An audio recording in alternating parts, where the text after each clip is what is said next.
Hello everybody, welcome to this YouTube live stream here on Deposition Video Conferencing Tips for Legal Videographers. I'm Jason Wietholter, and thanks for joining me here on the Legal Video Resource channel. Right off the bat, I want to apologize a little bit because you're listening to me and I'm streaming to you via OBS on my computer as opposed to an ATEM Mini Pro like I had planned. And it just so happened that the ATEM Mini Pro failed on me, and there was just one of the HDMI ports just stopped working, and so I decided to exchange it, and the new one hasn't gotten here yet. So if you hear fan noise, it's because my computer is crunching numbers in the background and streaming this video. So right off the bat, apologize for any noise you hear, but that's what it is. But hey, thank you so much for joining me here today on Legal Video Resource. I'm in front of the studio so you can see my recording setup behind me. But today I just want to talk a little bit about deposition video or deposition videographer tips for video conferencing. If you're out there and you've got questions, feel free to post them in the chat. We're going to be talking a little bit about kind of a bunch of different areas, but it's going to be specific to deposition videographers. So it's going to be specific to what you do as a legal videographer, as opposed to necessarily, how to help clients or witnesses or somebody else have the best video conference experience on their end. It's more about how you can succeed as a legal videographer. So we're going to be focusing on tips for you on how to both make sure your video conference is as clean and clear and consistent and crisp as possible, and then also how you can take advantage of video conferencing so that you can shine in front of your clients, so that you can show off in a way, but advertise and market to them in a way by bringing value to them. And part of that is, of course, helping them troubleshoot their issues. But this is all about legal videographers and helping you figure out how to really take advantage of the tools that you have and the tools that you have in video conferencing. So the first tip that I have for you is a technical one, and it's always have a backup plan. Always, always, always have a backup plan. And I think that is illustrated very well by the fact that I had a device that I was going to use to actually stream all this to you, but it failed, and so I didn't have to scramble much because I had all the tools and a backup plan kind of in place already. But that's the first tip for you as a deposition videographer, is have a backup plan in place. And you know this pretty much because you do it all the time with deposition video in general. You always have a backup recorder going, so it makes a ton of sense to have a backup plan. But when it comes to streaming deposition video or doing video conference deposition video, it's a little bit different than just having a backup recorder. I mean, when we're talking about deposition video, it is kind of a closed system. You go in with a camera and a microphone mixer, microphones, some recorders, and then a backup recorder. And it's kind of, you're in control of the entire system. If something goes wrong in that entire system, you have a lot of control over that.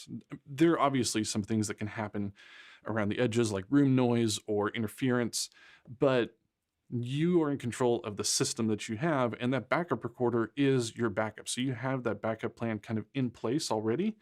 Or maybe you carry an extra camera or an extra audio mixer or recorder. You have backup plans in place, which is great. But deposition video is kind of a closed system, whereas video conferencing is wide open. You have your system. That's your computer, your camera, your microphones that you can set up, and that is your closed system. But then you're connecting with other people over the internet, relying on somebody else's system or connection, relying on multiple users' systems and connections. So it's no longer just your closed system. It's now a bunch of people's different systems all connected to each other via Zoom or Webex or Microsoft Teams or something like that. So now you're no longer in control of, the little pod that is your closed system. Now you kind of have to interconnect with a bunch of others, and in some cases cross your fingers and hope the others work. So having a backup plan in place is a little bit different, because instead of just Instead of just having backups for the 3 or 4 or 5 things that you have in your deposition kit, you now have a backup for your internet connection or your connection from your deposition kit to your laptop or your computer. And then you have to have some sort of backup for what if Zoom fails or what if Microsoft Teams fails. So there's a lot of extra pieces in the chain that can really change how you need to handle backup, or backup might not be the right word, redundancy might be the better word, because redundancy is incredibly important for two primary reasons. One is it mitigates distractions and it mitigates delay. You know, it'd be one thing if something didn't work and it was just impossible to host the video conference. Like, you know, if the internet went down for everybody across the nation, or a backbone of internet service went down, that'd be one thing. There's no way you can have redundancy for that. Unless somehow there's some satellite system that you can hook into and everybody else can hook into. There's no real good way to handle that kind of an outage. Similarly, it would be virtually impossible in a traditional deposition video sense to plan for or be able to mitigate the disruption of a power outage in the building. While you might have a battery backup to run all of your deposition video equipment, you might be in a room with no windows, or you might be in a room that just doesn't have good lighting, absent the light in the room. So a power outage, even though you might be prepared, would still knock you out of being able to capture the deposition, not because of anything that is going on with your equipment, but rather something that's going on that's external to you. But the more you can do to mitigate those disruptions or those delays, the better off you'll be. And that's what redundancy is all about, is kind of having a plan in place or having tools in place so that if something goes down, you can still do the deposition. If something happens that causes you to stop for a minute or 2 minutes or 5 minutes while you troubleshoot something or replace a piece of equipment, that's a lot better to just be down for a couple of minutes than it is to say, hey, we can't do the deposition anymore, I'm so sorry. So first thing, have a backup plan, because that redundancy will help to mitigate those disruptions. And because of that, you'll look really prepared in front of your client. Your client will appreciate the effort that you went to kind of plan ahead and think about, oh, you know what, this could happen, and oh, you know what, that could happen, because they're not thinking about that. They're relying on you to handle the video. They're going to handle questioning the witness and actually taking the deposition, but they're worried about that part of the process, not your part of the process. So the more prepared you look and the quicker you can mitigate or overcome a disruption because you had redundancy already built into your system, or you had redundancy built in a camera bag not too far away, maybe in the room with you or down in your vehicle or at the office around the corner, having a backup plan and a way to mitigate those disruptions is one way you can really shine in front of your client. The other thing that redundancy helps to do is it helps to protect the record. So if something happens, sorry about that, if something happens where your primary camera fails for some reason, maybe it loses power, or maybe the SD card or the media that you're recording onto fails for some reason, you have a backup recorder in place, and that protects the record. Because sometimes, and especially this was much more true in the tape days of recording to DV or high 8 or digital 8, you would not always know that something was wrong with the tape. It might look like on the camera that everything is running correctly, that the recording is going just fine, but it could be that that tape actually wasn't recording. And so having a backup recorder protects the record. Similarly, for deposition video and video conference deposition video, having redundancy in place protects the record, protects things from happening. So with certain tools like Zoom or Microsoft Teams or Webex or what have you with video conferencing, being able to record locally to multiple laptops or to multiple devices is one way to provide that redundancy. The other way to provide it is by recording to the cloud. Now, if you're recording to the cloud or you're actually using a service to record with, make sure their security is up to par. And there are a couple of simple ways to handle that, but make sure their security is something that everybody is comfortable with. And one of the simplest ways to take care of that problem is to password protect everything you're doing, use two-factor authentication, all these other security measures that you can put in place to protect what it is that you're ultimately recording before anybody else can access it. But when it comes to redundancy on video conferencing and protecting the record, What you might do is you might have one laptop that is dedicated for the video conference, and that might be all you run off of that one laptop. And then on another laptop, you record the video conference. And then maybe one of those laptops, you also loop out of that laptop to a backup recorder, maybe the backup recorder you use for deposition video, and you record your screen on that backup recorder. That way you have some redundancy in place. And if any one of those things fails, probably the other one is going to be okay or be taken care of. So redundancy helps to protect the record too. So that way, if one thing does fail, you have multiple recordings going on, and you can pick and choose from them if necessary to ensure you get a complete record as opposed to a spotty one. So first thing right off the bat, have a backup plan. The same goes for actually your internet connection, and this kind of leads into another point. Always, always, always, if you can, use a wired internet connection for video conferencing. It seems really simple. It seems like we would probably take that for granted, but it's also something really easy to forget. For example, as I was setting up today, I knew I had to wire in my computer to my network connection, and it wasn't that I forgot to, I just almost overlooked the fact that I had to do that because my internet connection is usually so stable. When I ran speed tests and did everything else, I took for granted the fact that I was connected via Wi-Fi and not via a network cable. So wiring in your network connection helps to increase the reliability of what it is that you're actually using to video conference. And along with that, you can speed test. And speed testing is really easy. You can actually go to the AGCV website, and under the tools somewhere on there, there is a speed test link. And you can actually speed test your internet connection. You can do it right now if you want. It might impact your stream. It won't impact my stream. It might impact your stream, but you can speed test right now and see what kind of internet connection you're getting and how fast your upload and download are. So speed testing and wired connections are great because they help you know what the limits of your internet connection are and also help increase the reliability.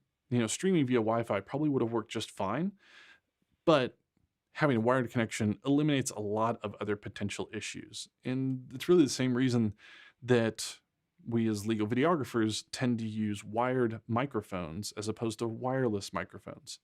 Wireless microphones are great, they're really convenient, but they lack some security because they're basically broadcasting over a specific radio frequency audio that's coming from a microphone to a camera. So there's no real security there. Anybody with a scanner could almost pick up what's going on with that wired or wireless microphone. But the other reason that you don't use wireless microphones for deposition video is that you will have a lot of potential for interference. It's not that you'll necessarily have interference, especially in the confines of a small conference room. Those should be the microphone pack and the receiver should be pretty close. So the signal will be really strong between the two, but you can still have interference, even in a close proximity kind of situation. So that's the same reason we don't use wireless microphones, is that there could be something that happens that causes that wireless microphone to fail. And it's much better to have a wired microphone. For example, I could be wearing a wireless lav right now hooked into this camera, which would work, and it'd work great. It would work really, really well because I'm only a few feet from the camera, but I'm here, I've got the time. I'd rather just set up a microphone like the one that's right above me, and then I have a wired connection. And if something goes wrong, it's going to be pretty obvious because I can see my levels in different places, but it's also just such a more secure and reliable connection than a wireless one. There's not a bunch of things floating around in the air that could interrupt what it is that's being communicated between a wireless pack and its receiver. Instead, it's all going through a cable. So it's a closed system that's more secure, but it's also much more impervious to interference.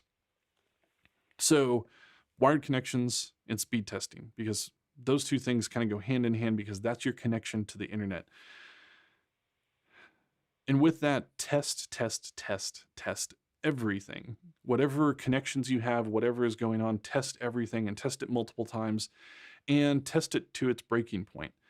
One example of this is like I said, I was going to use the A10 Mini Pro until the HDMI on one of the ports stopped working, and I just need to exchange the device, and hopefully it was going to be here by today, but it wasn't.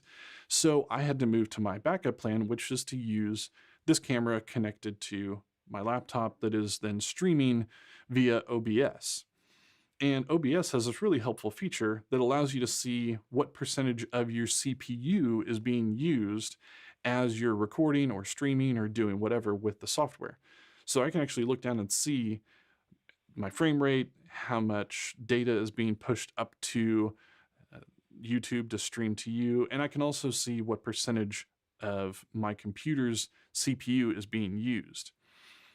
And I can kind of use this to then stress test what it is that's going on. So if I wanted to really push this device and stream at a really high level, a really, really high quality, and also record at a high level and record at a high quality, I can kind of test and see, okay, if I do this and then I add this, how does that change the CPU percentage? Or if I drop this down, is that still an acceptable quality level while giving me the amount of overhead that I want, or room that I want, overhead that I want, to not hit the CPU percentage that I don't want to hit?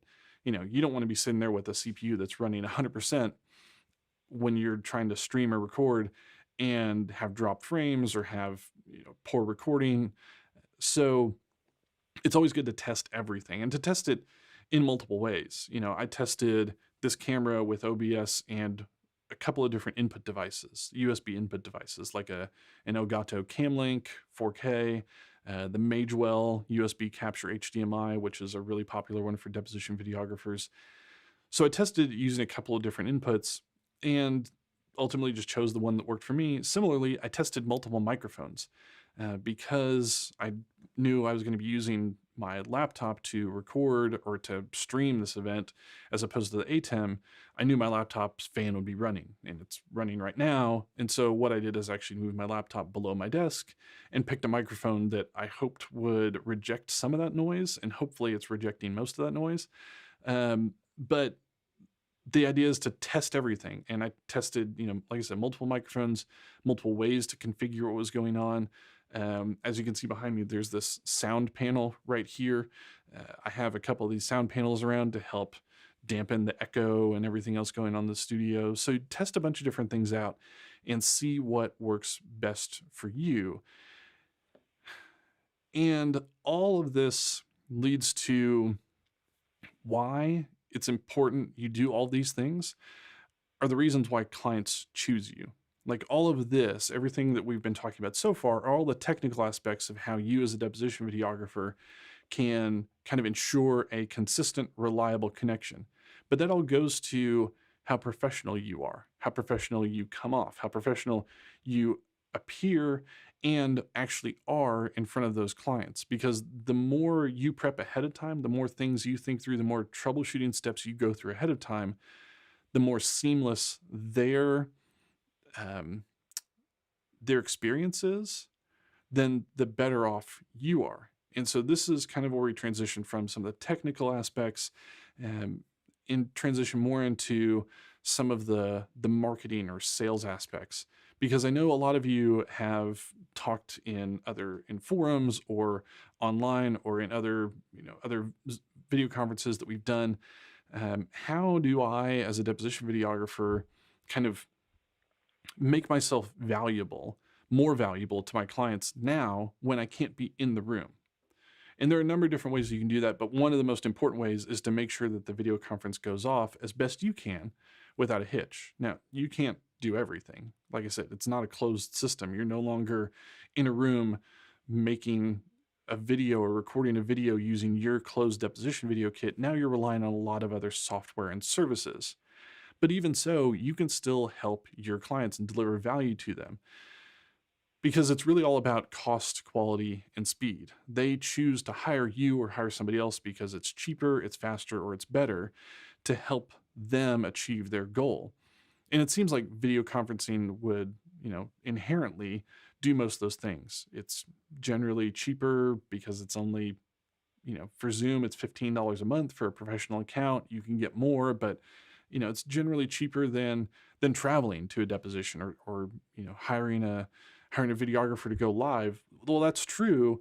There's some things that happen with the quality because now you're reliant on specific cameras in each location. And also there are things that attorneys and paralegals, witnesses, and court reporters just don't know about deposition video or about video and technology in general because that's not their job.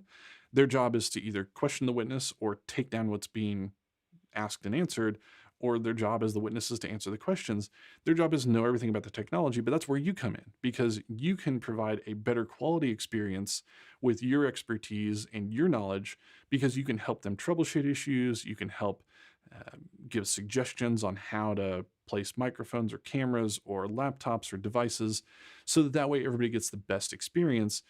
And if you're the one that's actually running the video conference, so if you're the one that's hosting the Zoom video conference, you can do some other things to make the experience more quality for them, such as having, like in Zoom, waiting rooms or breakout rooms, so that people have different places where they can stay in the Zoom conference, but actually jump into other rooms, talk with other people on their team, and then come back into the main deposition room. Much like if you were at a law firm taking a deposition, or even a court reporting firm taking a deposition, you might have the conference room where the deposition is being held, but then there might be other conference rooms or other areas where both teams tend to go to talk amongst themselves about strategy or how to do something, and then come back to the video conference room. The same, or come back to the conference room, the physical conference room. You can do the same thing on Zoom. You can have waiting rooms and breakout rooms where people can go have their own confidential conversations that aren't being recorded and aren't being part of the main room, and then come back to the main room to actually carry on with the video conference.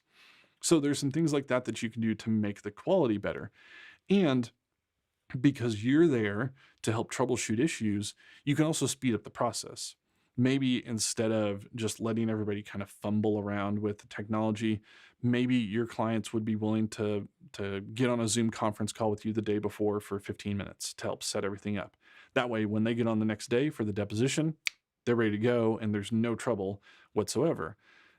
You might also be able to help speed things up because you can troubleshoot the issues as people are having them, instead of waiting for an IT team member to respond from the law firm, or maybe somebody from Zoom to respond, or Microsoft Teams or Webex or whoever.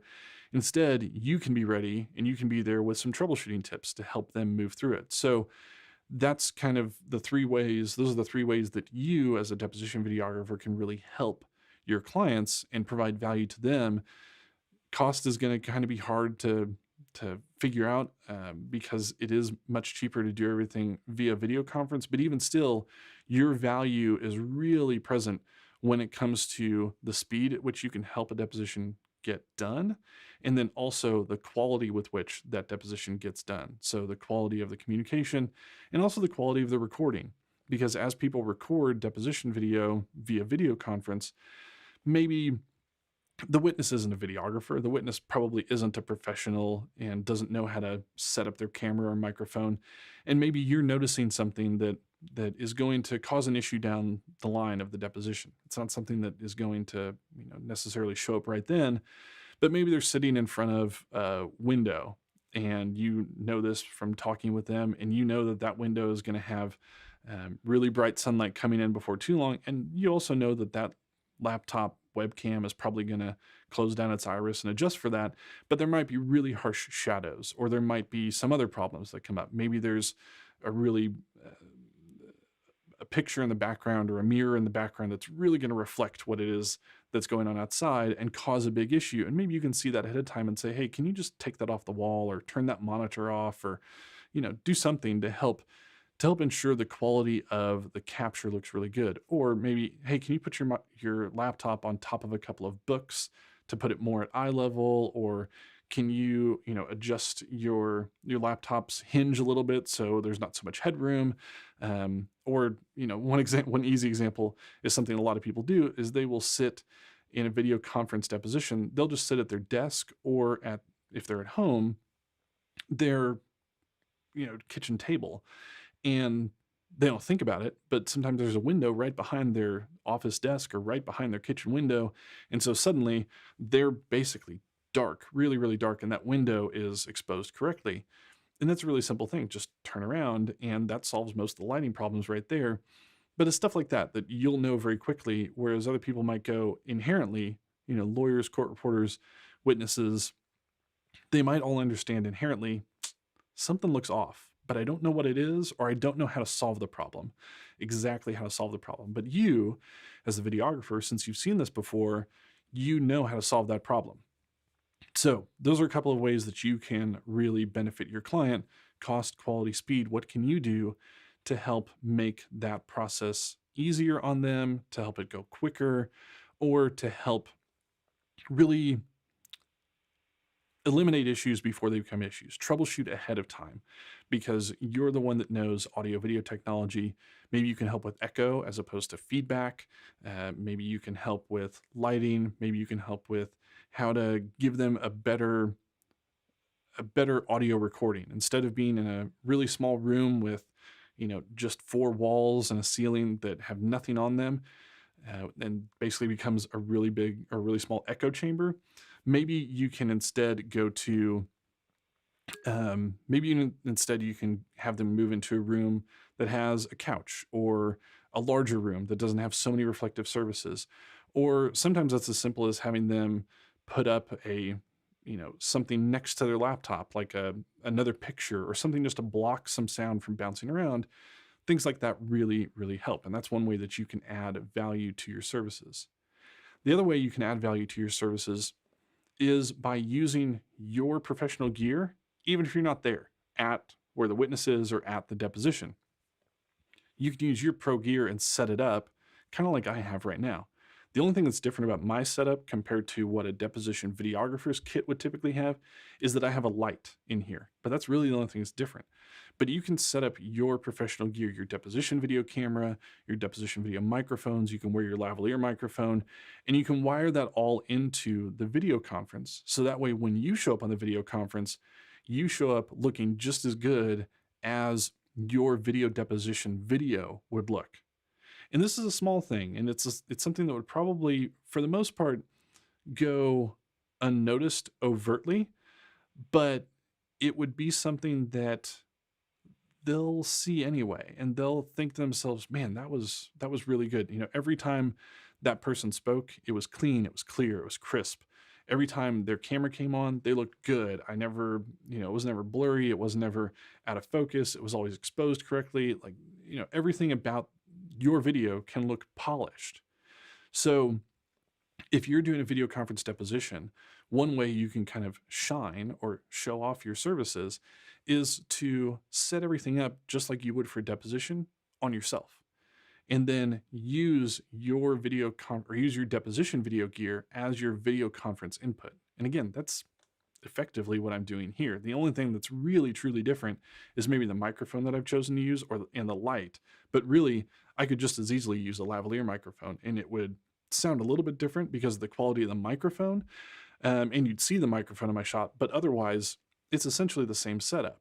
And the way you can work with a light is you can get a really inexpensive light that you can use for yourself. You might have one around, or you can sit in front of or next to a window that has some shade or something in it that will diffuse some of that light coming in. And so you have this really nice light that hits you and looks really good in front of the camera. The only downside to using a window is that as the sun rises and maybe gets brighter and clouds pass by, you'll have variations in lighting, which is not great, but it's also something that everybody else is going to be dealing with too, so they'll forgive it a little bit. But even if you have a lamp, like a floor lamp or something that you can move around, and maybe it has like a head on it that reflects the light in a certain way, you can move it around, and you probably don't want to point it straight at yourself because that's going to be too harsh. But if you can get up against a neutral wall, like a white wall or an off-white wall, or maybe even just put up like some white poster board that you can get from Mardel's or Hobby Lobby, or whatever. Walmart probably has some too. Don't know what sizes they have, but if you can go to a craft store and find like a white poster board for $5 or $10, you could set that up next to you. And instead of pointing that light right at you, you could point it at that poster board, and it'll bounce off of there. And as it bounces off there, it actually diffuses. And so it looks really soft and nice and natural on you, on your face. So you can kind of light yourself that way and then make this video that you're showing them look really, really professional. And it's a way to advertise what it is you're capable of. Because a lot of times attorneys don't see your end product until trial. And at that point, it's a little bit disconnected, or it's a lot disconnected from when the deposition was taken. And so they might not necessarily correlate your quality to what's happening in a trial. And beyond just correlating your quality for what's happening at trial, or against what's happening at trial, there's also a lot of processes that happen between when production or when capture happens at the deposition and when presentation ultimately happens at trial. So all those processes in between can change the quality of your video. But if you're setting up your pro gear for a video conference deposition, they get to see exactly what it is you're capable of capturing at that deposition. And so they get to see your pro audio, or they get to hear your pro audio, see your pro video right then and there. And then it might be a much easier sell or pitch or suggestion that next time, if you're comfortable with it as the videographer, and if the witness is comfortable with it, next time, maybe allow the witness and the videographer to go to a conference room together. They can sit at opposite ends of the table. All the rest of the process can happen the same way. Everybody else can appear remotely, but you as the videographer can still go capture deposition video of that witness the same way that you would at any other deposition. And so the end product, the final deliverable that the client actually gets, looks just as good because now you're actually there as the videographer. Again, that's something that if you're comfortable with it, if the witness is comfortable with it, especially at this point in time, that would be a great way to kind of segue or transition from doing everything remotely to doing part of the deposition remotely, but you get to go back to actually doing what you do in a deposition room with a witness. And the way to segue to that is to actually use your pro gear for video conferences. Don't simply sit in front of your laptop's webcam. Set everything up just like you would for a deposition. It might be a bit of a hassle, but most of us have set up or figured out how to set up our gear in about 30 minutes or less, or we've got our kits set up in such a way that it's ready to go in about 30 minutes or less. So why not set it up at home, especially if you're going to use it 2, 3, 4 times before you have to tear it down and set up again? Seems to make a lot of sense. So definitely use your pro gear even if you can't use it with the witness, because then it might become a situation in which you can transition to using your pro gear with the witness by actually going on location to record the deposition as opposed to being remote. And then you can add more value to your clients because A, they get a much higher quality recording. B, cost no longer matters because there's no more decision between, well, this is just by video conference. There's not actually a videographer there, which doesn't matter because you're still providing value even on a video conference deposition because you can help make the quality better and you can help speed it up. But if you can be there live, quality goes through the roof, cost doesn't matter, and you can help speed it up because then you can be with one other person in that video conference and help troubleshoot those issues. So that way, at least one of the connections in that chain of lawyer, court reporter, lawyer, witness, you, now 2 of them are together. And probably, frankly, the least tech savvy is going to be the witness because the lawyers probably have to use Zoom or Webex or Microsoft Teams. The court reporter probably does too, and you're used to it because you're a legal videographer. So the least tech savvy person in that kind of mess or web of people that's connected for a deposition is the witness. And if you can be there to make their life easier, it makes everybody else's life easier in the whole video conference, because then one link in the chain is no longer a potential problem, or is much less of a potential problem because you can be there to help troubleshoot with them. So that's one way to do it. One way to really, really add value or to segue into adding more value to a deposition is to use your kit, use your professional gear, and then transition that into getting back in the field and doing deposition video with a witness in front of you. The other thing you can do is rehearse ahead of time. And most of you think, well, I know my read on, I know my announcements like the back of my hand. I know what to say. I know when to say it. We're not on the record for the deposition of, and the time is, like, you can just say it. You can rattle it off at any moment, but rehearse everything else you're going to be doing, because you probably have a process by which you record depositions in a room, but that process is going to be a little bit different when you do a live stream or when you do a video conference, because instead of hitting record on your backup recorder, hitting record on your camera, doing your announcement and muting your microphone, now you kind of got to look at all these different laptops or all these different devices and make sure you hit record on the right one at the right time. Have your microphone up, but now you're not controlling everybody's microphone, so you got to mute yourself. So rehearse that, and you can very easily set up a video conference with yourself. You can record or do a video conference from your laptop and then also connect via your phone. It's a very easy thing to do if you have multiple devices, whether it's your phone or a tablet or something else.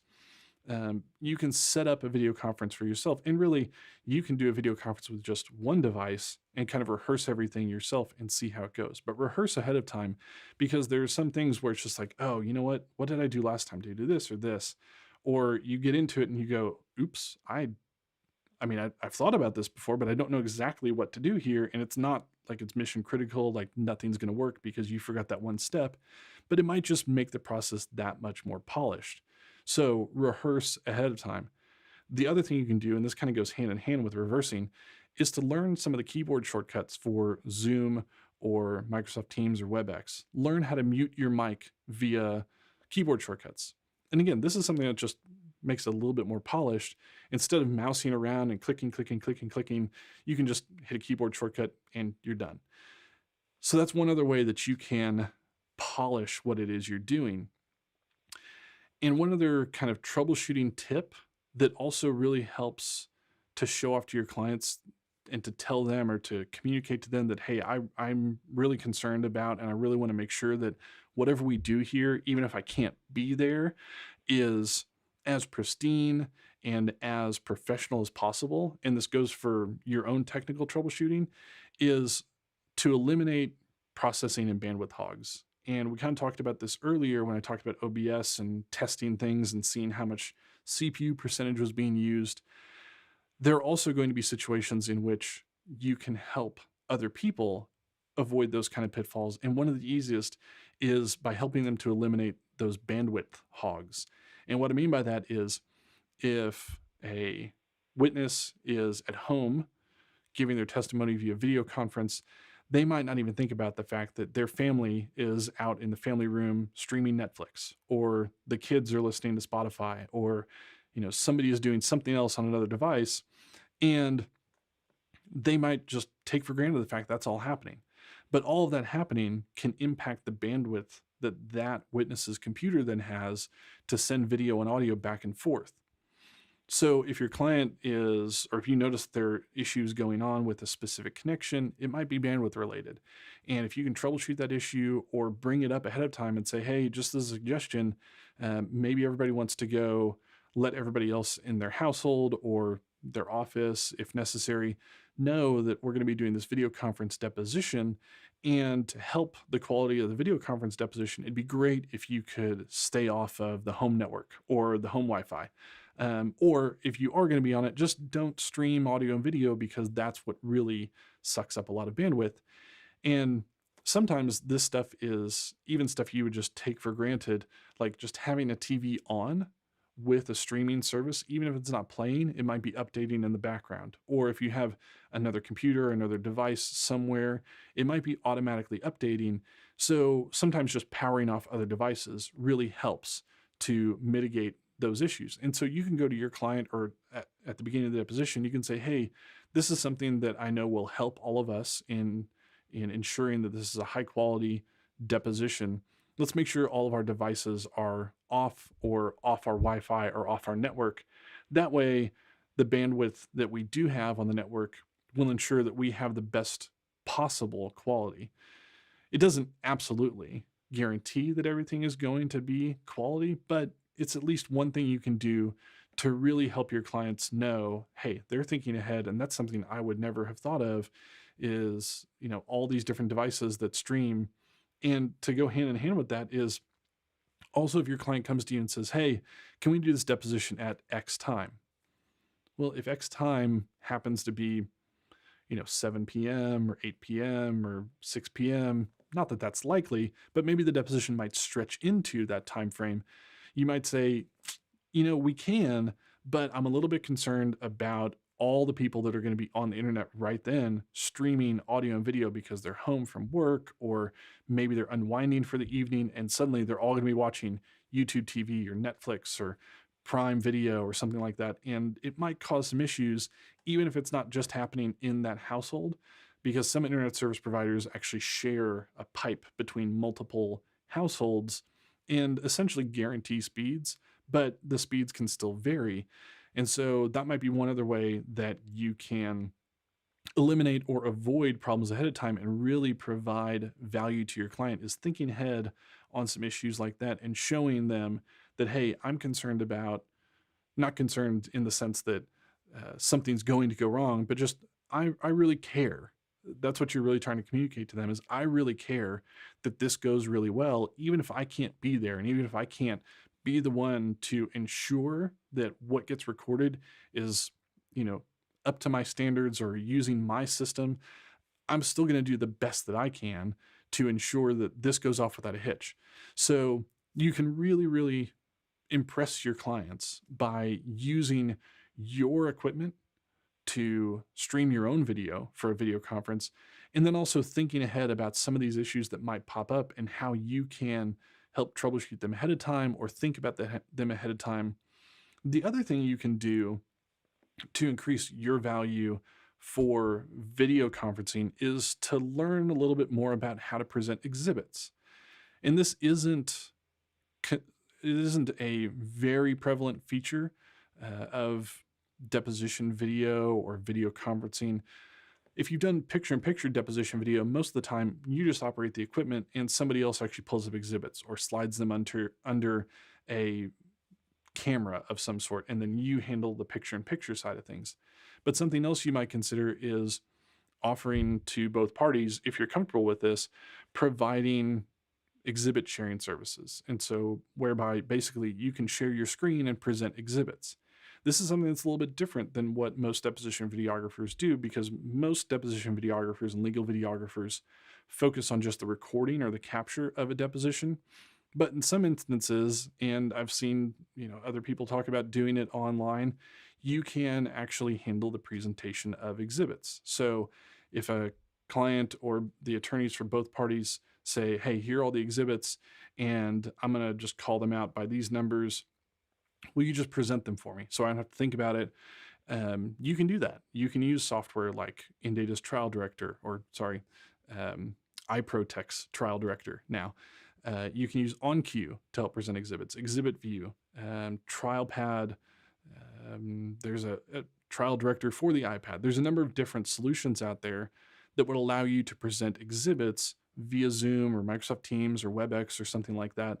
So you can add value that way too. If it seems like deposition video alone isn't adding enough value, or you being there to just troubleshoot or help isn't adding enough value, you might be able to go that extra step of, hey, since I don't have to worry about all the little details that are going into the deposition itself, such as, monitoring and adjusting audio, but instead I have a little bit more free time during the deposition itself, maybe I can help share exhibits.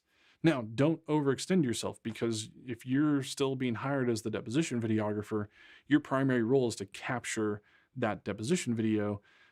The secondary role is going to be presenting the exhibits. So don't overextend yourself, but if you feel comfortable with it, you can definitely add value that way. So those are some ideas on video conferencing tips for deposition videographers. If you have any questions, I'd love to hear them. I mean, send them in the chat, and we'll kind of go through some questions and answers on different things. We got about 15 minutes left, but I'd love to hear from you and see what other tips or ideas or things you want to hear about, things that you think might come up or things you've seen come up and how you'd want to handle them. I think so Alice asked about, is there a place for 3-point lighting or just spot? And JCD responded and said it seemed to be 2-point lighting. And JCD, you're basically right. This is 2-point lighting. I'm not really using a reflector on this side. I have one light here and one hair light back here, but I'm not really using 3-point lighting in the sense that I don't have a reflector or fill light over here. Actually, what I have over here is another sound panel like this one. There's one over here. And so it's actually providing some negative fill. And what I mean by that is it's not bouncing this light back at me so much. It's absorbing more of that light. So I kind of have a negative fill over here. So it is 2 different lights, not 3, but you could use just one. Like I could just as easily turn off this key light or this hair light back here, and it would still look really good. In fact, let me see if I can do that real quickly, and you can see exactly what it looks like. So now that hair light is off, and it maybe doesn't look quite as pleasing, but most people aren't going to recognize that. Unless you've done a lot of lighting and a lot of video, most people are going to recognize the fact that there's no hair light. They will recognize a light on your face, but they won't really recognize no hair light. So I can turn the hair light back on, and it definitely looks a little bit better. But that's something that, adds some polish. But this will really, this key light will really show off. Okay, so now a couple questions about exhibits. Okay, so let's talk about exhibits. Mark asks about how to handle exhibits through chat, and then JCD, you're chiming in about they're typically presented by counsel. Okay, yeah, so there's 2 ways that it can be done. Yeah, primarily 2 ways. I was gonna say there can be 3, there are actually a number of ways, but there are 2 primary ways that exhibits happen via video conference depositions. And this was true before the pandemic and before everybody was working from home.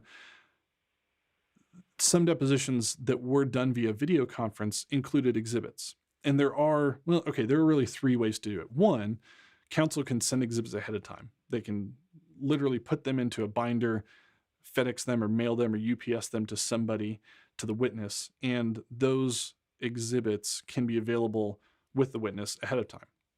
You could also just email them or upload them to Box or Dropouts or something like that, some secure storage site, and actually send them to the witness ahead of time, and then everybody has the exhibits. The other way that you can do it is the videographer can handle the exhibits, and the videographer can handle exhibits and counsel can handle exhibits. So those are the other 2 ways. Counsel can present them or handle them, and the videographer can present them or handle them, or videographer / trial tech or / IT support or lit support. Somebody can handle the exhibits. And there are 2 ways that you can do it. One is you can just add the exhibits to the chat. And so basically what you're doing there is you're just going in the chat window in Zoom or Teams or Webex or whatever software or tool you're using, and you're clicking share file, and boom, you upload the PDF. Everybody has access to it. You're done. That's pretty much all there is to it. So that's one way that counsel and videographers or lit support can handle sharing exhibits. The other way is by actually presenting them.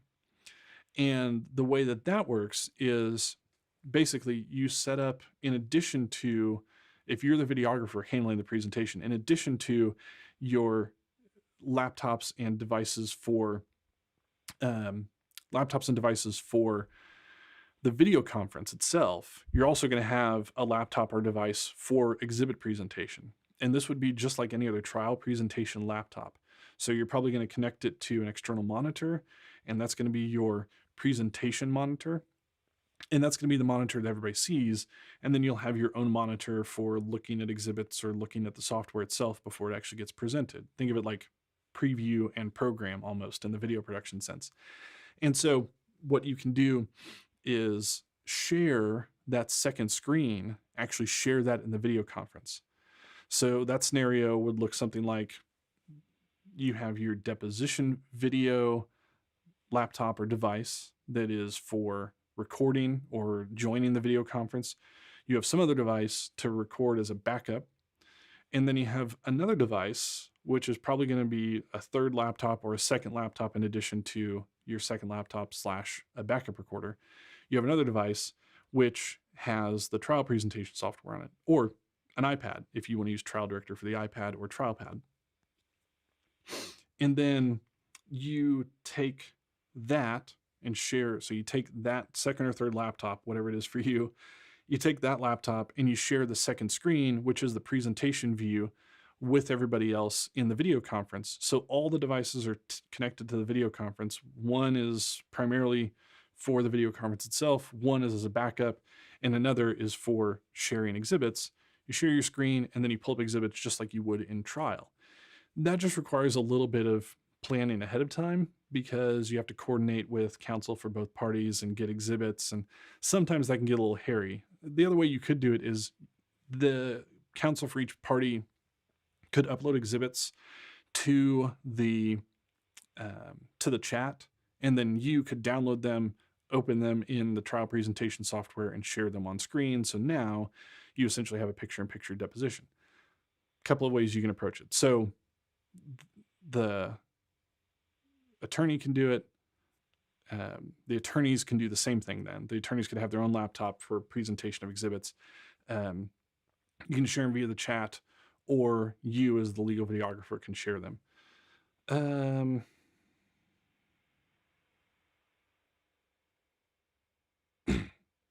Okay, so Lawana, you ask, if you have a crash during your recording, is there a way to fix the MPEG-4 file? MP4 generally no, because an MP4 file, that wrapper, requires metadata to be written at the end of the file, which then tells the file, okay, now you know the end and now you're a complete file. MP4, if it crashes and you don't write that metadata at the end, then it can possibly corrupt the entire file. So MPEG-4 itself, not really. It depends on what software you're using and how it records. But one of the things that I've been learning about with OBS and diving really deep into it is, and you know, this is something that I've known for a long time, but just in OBS, it makes it really clear in OBS to use something like an MKV or some other file like that. It doesn't require that metadata at the end. So if a file, if your computer crashes, like if my computer crashed right now, the file would still be recoverable because MKV files don't require that metadata information at the end, so you can still recover whatever's there. You know, most ENG cameras do the same thing. If you lose power, they've been writing files and they have a way to recover those files. MKV are kind of the same way. It's just a different wrapper for the same H.264 encoding. Now we're getting really deep, but generally MPEG-4, it's hard to recover. They can be recovered, but they're much harder to recover than some other file formats. So if you have some option for another file format, look at that specific file format and see if it's capable of doing something else. Or if you're capable of, if your system is capable of recording some other file format, because you might be able to recover even if you have a crash. Doesn't really answer your question on MPEG-4 definitively, but it's a workaround for that issue. Audio quality issues of specific participants, Team Legal Video. So, I mean, that's a really context-specific question. You know, most of the time troubleshooting, you want to start, you either want to start in the middle or you want to start with the source and then work your way towards the middle, or work your way away from the middle, or work your way towards the receiving end. So specific participants, it really depends on what it is that's going on. Usually, if there's no audio, it's easy to look at the participant list in one of these softwares like Teams or Webex or Zoom and see if their microphone is muted or not. If their mic isn't muted, typically that means that some setting on their computer isn't correct. So maybe they have the wrong microphone input selected, or maybe even though they have their microphone unmuted in the video conferencing software, they still have the microphone muted in, excuse me, in Windows or on Mac. So as far as troubleshooting, what I would say, if you're having audio issues with specific participants, start with them as the source and work your way back to the video conference. And again, it really kind of depends on what specific issue they're having, but most of the time you can work your way back. And if there's a situation where there's echo or feedback, usually that means that their microphone, that their input, the microphone they're speaking into, is also coming at their monitor or their speakers. And so in that case, they have something routed incorrectly on their laptop. Usually most video conference software eliminates that problem for you. But if there's a situation where you're getting feedback or you're hearing echo, it might be that two devices are on at the same time. So one is being spoken into, the other one is then outputting that audio. It's going back into that microphone. That's creating the feedback loop. Or the laptop itself is just feeding back audio by playing that same audio out of the speakers. And so sometimes you just have to kind of troubleshoot how many devices there are, and then if everything is set up in the software correctly. So I'd start at the source, at them, and just work your way back and think through the chain of what things are happening. And sometimes it's as simple as, hey, can you just move that laptop closer to you? Like that also solves a lot of problems just in terms of quality.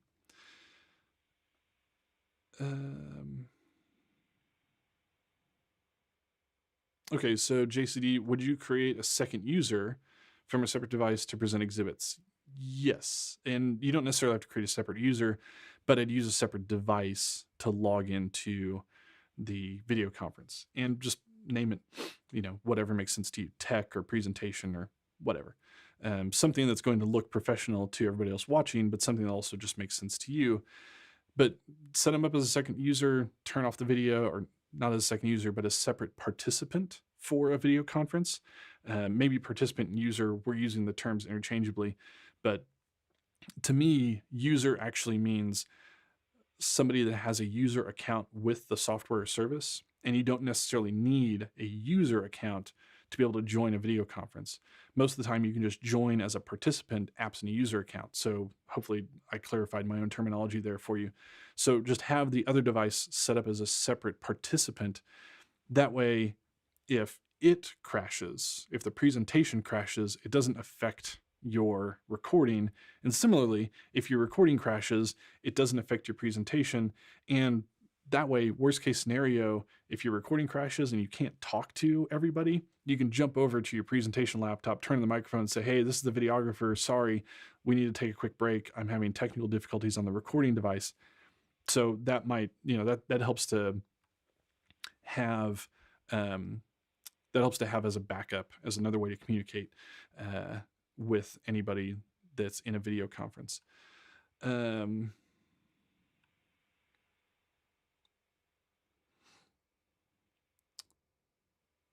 Okay, so Alice, you ask about freezing, sound dropouts. It probably is mostly bandwidth hogging. Most of the time, that's what, if you see degradations in quality and then dropouts, typically that's what's going on. Especially if it comes back or it's intermittent, that typically means that the user or the participant's webcam and audio is working correctly, their laptop is working correctly, or their device is working correctly.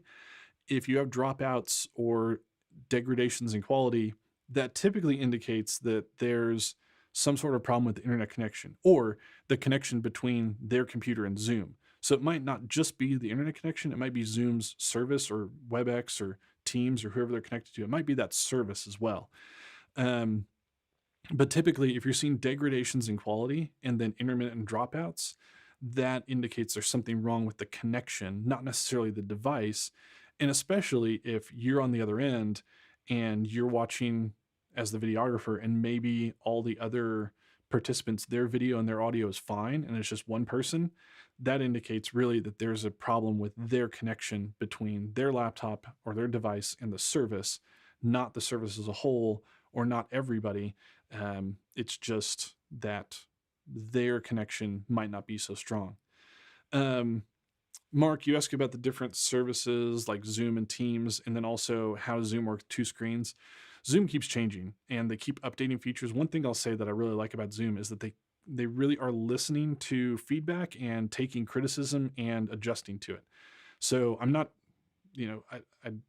I don't get anything from Zoom for suggesting their service. It just works really, really well. And I've been really impressed with how they've been changing. Microsoft's been doing the same thing with Teams. They've been adjusting things to try to make their service better and to be in parity with Zoom. And so I think they're doing a really great job.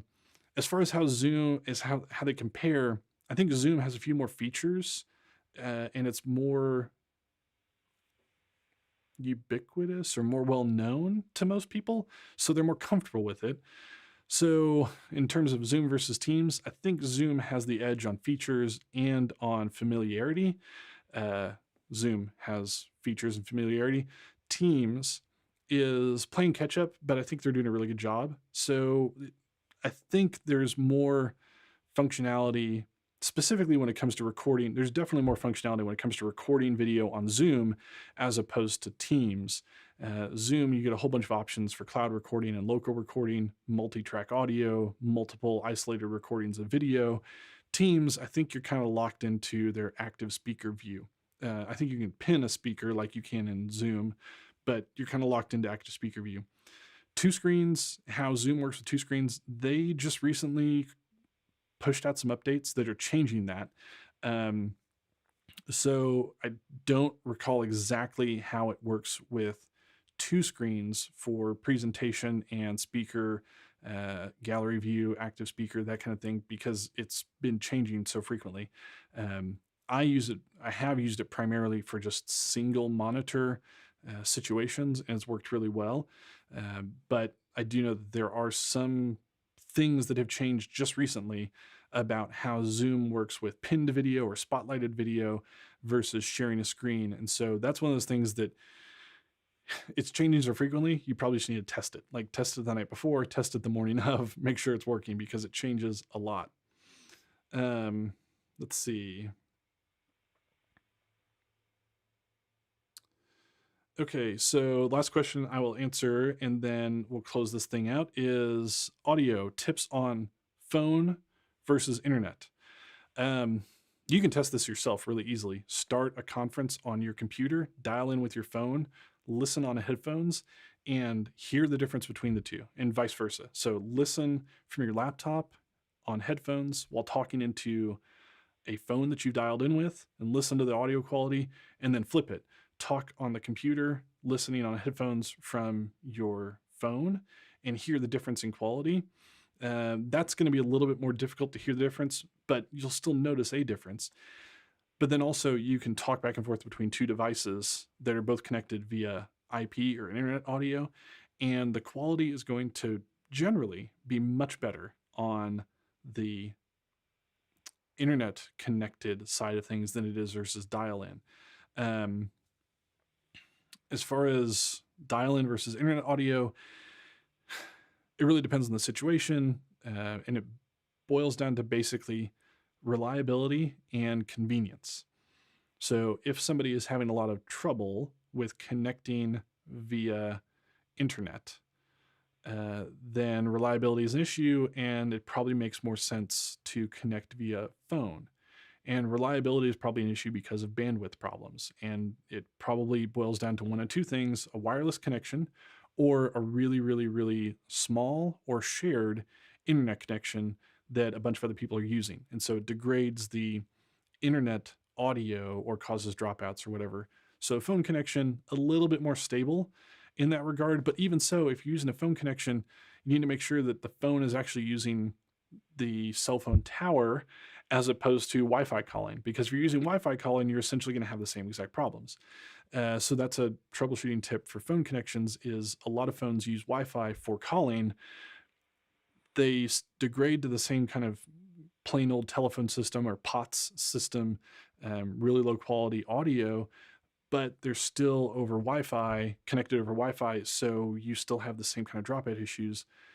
So if you're having lots of dropout issues and reliability is a problem, it might make sense to switch to phone. The other reason to switch to phone is for convenience, and this is kind of the balancing act of, do I need them on video? Do I need to see and hear them on video? Or is it okay/convenient for them to be on phone? For example, if you want to do a video deposition of the witness on phone, not ideal for a couple of reasons. One, you're not seeing their video, obviously. Two, you're not seeing their, or you're not gonna, even if you are seeing them on video and maybe they're just dialed in via phone, now their audio is probably going to be out of sync with their video. Not 100% of the time, but sometimes it slips out of sync. The other issue then is with lawyers or other people connected via phone. sometimes it just makes sense for them. They're not going to be asking any questions, so their audio quality really doesn't matter. It just matters that they can hear. So for them, convenience trumps the actual connection to the service. On the flip side, sometimes that reliability just makes it more convenient or makes it better to have them connect via phone. And lastly, sometimes for people that just don't need to speak at all or speak very little, and reliability is more important than anything else, then the phone might make more sense. Some court reporters have actually done video conference depositions like with Zoom and Webex where they just dial in via phone because they don't really need to see or don't really need to hear the internet audio. Maybe their phone connection is more reliable. So phone versus internet, it's just, I think internet audio is typically higher quality, but if the reliability of that internet audio isn't great, probably a good idea to switch to phone. And again, it kind of depends on convenience. Sometimes it just doesn't matter that person's on video, and so it's more convenient to be connected via phone. Some people have done video conference and telephone conference depositions in their car traveling from one place to another. So that is one other option. Okay, so we're going to wrap this thing up. It's about 11:05, 11:06. Thank you all so much for joining me today. A couple things you can do to really help me help you. One is subscribe to this channel, because as we post more content here, you'll be the first to know about it. You'll be able to watch it and you'll get notified about those things. So subscribe and hit the little bell icon so you get notified. The other thing is, let's see, DW2, you said keep doing these presentations, that they're really helpful. I would love to keep doing them. I just want to know what it is you want to know. I've got some other ones in mind, some other ones that are going to be scheduled before too long, some others we've been talking about. So there will be more.